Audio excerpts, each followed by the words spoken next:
बिस्मिल्लाहिर्रहमानिर्रहीम। आज मैंने अपने बेटे के साथ कुछ खूबसूरत लम्हात गुजारे और एक बात फिर से महसूस की कि बच्चे हमारी बातों से कम और हमारे अमल से ज़्यादा सीखते हैं। वो शायद ये बातें सुने या ना सुने जो हम उन्हें समझाने की कोशिश करते हैं, लेकिन वो हमें बहुत गौर से देख रहे होते हैं। इसलिए जो भी आदत, अखलाक या रवैया हम चाहते हैं कि हमारे बच्चों में आए, वो पहले हमें अपनी ज़िंदगी में अपनाना होगा। अस्सलाम वालेकुम एवरीवन, कैसे हैं आप सब? उम्मीद है खैरियत से होंगे। अल्लाह आप सबको अपनी आफ़ियत में रखे। आज जुमे का खूबसूरत दिन। दुआ है अल्लाह ताला आप सबकी दुआएं कबूल फ़रमाए, आपके घर में सुकून, बरकतें और इसके हलाल की फरावानी अता फ़रमाए। आज मैं आपके साथ बनाने जा रही हूँ खुशबूदार यखनी पुलाव। लेकिन रेसिपी शुरू करने से पहले एक छोटी सी बात आपसे शेयर करना चाहूँगी। बचपन में हमें अक्सर सिखाया जाता था कि आप लोगों के साथ अच्छा करेंगे तो लोग भी आपके साथ अच्छा करेंगे। लेकिन ज़िंदगी ने मुझे सिखाया कि दुनिया हमेशा ऐसा नहीं करती। लोग अपने मिजाज, अपनी सोच और अपनी तरबियत के मुताबिक रवैया रखते हैं। इसलिए नेकी सिर्फ अल्लाह की रज़ा के लिए करें, लोगों से बदले की उम्मीद ना रखें। फिर भी मुतमईन रहें और ज़िंदगी भी आसान लगने लग जाएगी जब आप ऐसी सिचुएशन में ख़ुद को ये समझा लेंगे कि मैंने जो किया था अल्लाह की रज़ा के लिए किया था। सामने वाला ये बात डिज़र्व करता है या नहीं। चलें अब बनाते हैं अपना खुशबूदार यखनी पुलाव। आज हम तकरीबन 1.5 पाव चावल और आधा किलो चिकन का इस्तेमाल कर रहे हैं। सबसे पहले हम यखनी तैयार करेंगे। इसके लिए चिकन इस्तेमाल करना होगा हमें।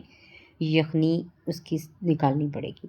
साबुत धनिया, सौंफ, अजवाइन, बादियान के फूल, छोटी इलायची, बड़ी इलायची, लौंग, काली मिर्च, नमक, थोड़ी सी हल्दी, एक साबुत प्याज, लहसुन के चंद जो है और अदरक, ये डालकर आपने यखनी को पकने के लिए रख देना है।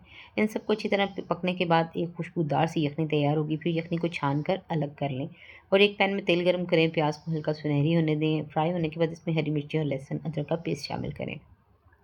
इसके बाद 2 दरमियाने टमाटर ग्राइंड करके वो भी शामिल कर लें। 1 खाने का चम्मच लाल मिर्च, नमक हस्बे ज़ायक़ा, 1 छोटा चाय का चम्मच खुश्क धनिया और थोड़ी सी हल्दी। जब मसाला अच्छी तरह भुन जाए तो चिकन शामिल करें और यखनी भी डाल दें। अब आती है वो ट्रिक जिससे पुलाव की पूरी गेम चेंज हो जाती है। चावल डालने से पहले यखनी का नमक ज़रूर चेक करें। अगर यखनी का नमक बिल्कुल बैलेंस होगा तो पुलाव खुद ब खुद बेहतरीन बनेगा।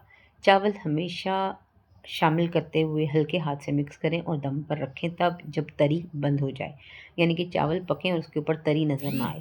रंग के लिए थोड़ा सा फूड कलर यूज़ कर लें। और एक बहुत ख़ास ट्रिक, तेज़पात को निकाल कर थोड़े से दही में मिक्स करें और फिर इसे पुलाव में शामिल करें। इससे पुलाव की खुशबू और जायका दोनों ही कमाल के होते हैं। एक और वजह यह है कि मुझे यखनी पुलाव बहुत पसंद है। बहुत से लोगों को खाते वक्त लौंग, इलायची या दूसरे साबुत मसाले मुंह में आना पसंद नहीं।